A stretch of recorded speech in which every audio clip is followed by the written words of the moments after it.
She was a former journalist, an advisor to the Afghan government, described by many as a strong woman. And on the weekend, she was gunned down in Kabul. These pictures from the scene show you the immediate aftermath of that attack. And you can see her body there being taken away in an ambulance, as there's sort of a sense of stunned onlookers there, as well as a very heavy security presence in the Afghan capital. Of course, these kind of security threats are ongoing there. You can see from these images there, a very heavily armed presence around the murder of the journalist. But Mina Mangal gunned down in broad daylight in the Afghan capital. The fact that she was a woman, a former journalist, and a strong activist and advisor to Parliament, well, it's got a lot of people angry that something like this could happen in the streets of the city in broad daylight. Let's just bring you up some of the tweets from people in Afghanistan, from the Afghan the Afghan women's rights campaigner here. She says, "Can't stop my tears at the loss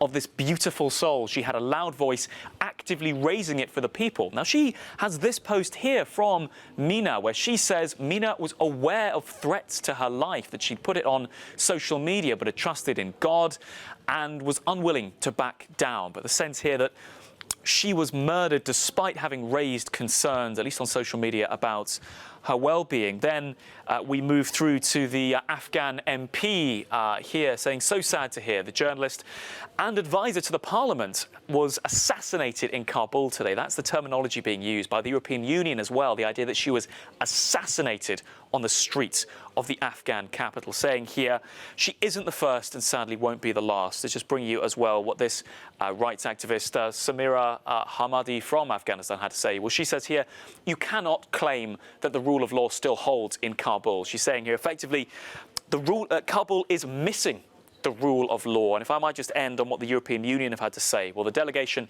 in Afghanistan have called on the authorities there for a thorough investigation, but people across social media sharing Mina's photograph, demanding justice and answers about how a woman like this can be gunned down in broad daylight in the centre of Kabul.